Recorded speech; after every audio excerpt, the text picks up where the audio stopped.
नमस्कार दोस्तों, हमारी आज की कहानी। सास ने कहा, अरे बहू, तुमने तो अभी से अपना रंग दिखाना शुरू कर दिया।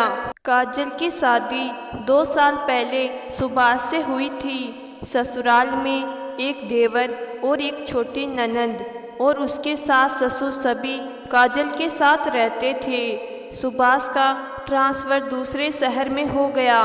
काजल की सास सरस्वती जी स्वभाव की घुसेल थी, इसलिए घर के सभी सदस्य उनसे डरते थे। सरस्वती जी ने घर के कुछ नियम कानून बना रखे थे। बहू अकेली ही घर का सारा काम करेगी, सबके बाद खाना खाएगी।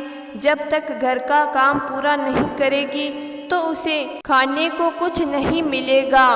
काजल बेचारी अकेली ही घर का सारा काम करती थी, कोई मदद नहीं करता था। जब से काजल ससुराल में आई, आधी भूखी प्यासी रहकर काम करती थी, क्योंकि पूरे दिन सावित्री जी के ताने और कलेश को देखकर भूख नहीं लगती थी। मायके में सबकी लाडली को ससुराल में नौकरानी बना दिया। पहले पूरे दिन नौकरों की तरह काम करो, फिर घर वालों के ताने भी सुनो। सासू माँ और ननंद सुबह नाश्ता कर आराम से कमरे में बैठी रहती, वहीं काजल सुबह से भूखी प्यासी रसोई का भी काम संभालती।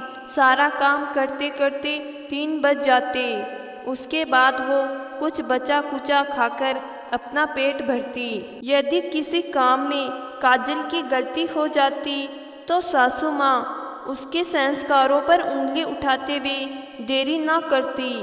एक भी काम ढंग से नहीं होता तेरे से बहू, तुम्हारी माँ ने तुम्हें कुछ नहीं सिखाया।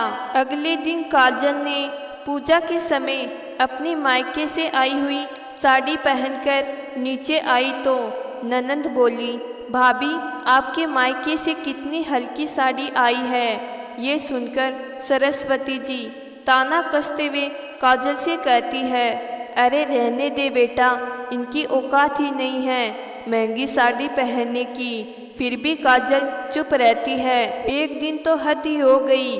रसोई में गर्मी होने की वजह से काजल थोड़ा सा चेहरे का घूंघट हटाकर काम करने लगती है।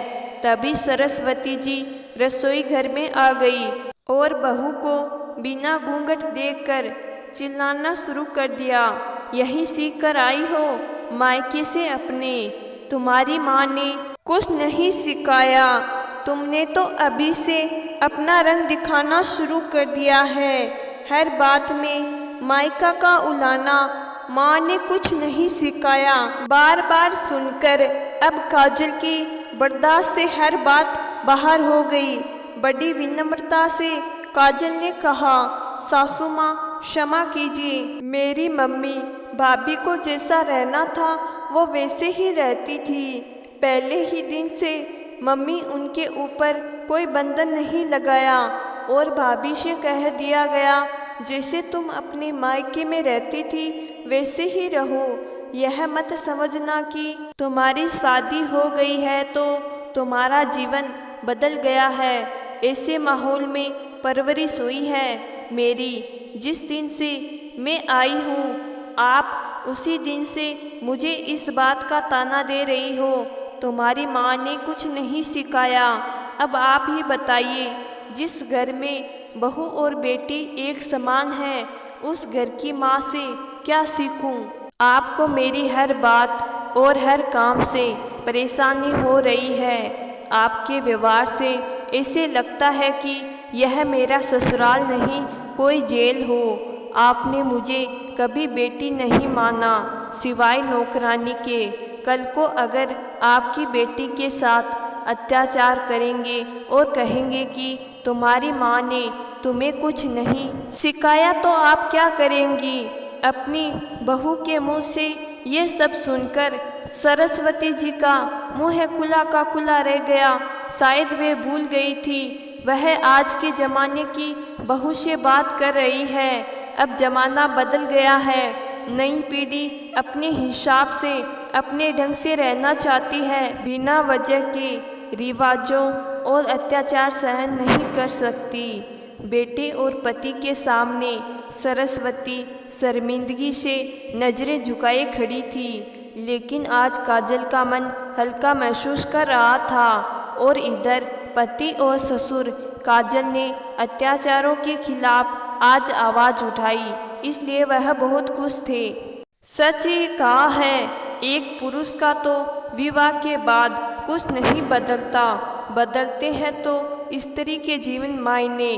तो फिर क्यों वह अपने अधिकारों के लिए शुरू से आवाज़ ना उठाए। अब ज़माना बदल गया है, इसमें जुल्म सहे नहीं जाते बल्कि उनका जवाब दिया जाता है। तो दोस्तों, मैं आशा करती हूँ कि आज की कहानी आपको ज़रूर पसंद आई होगी। कहानी पसंद आई है तो कहानी को लाइक और चैनल को ज़रूर सब्सक्राइब करिएगा। धन्यवाद।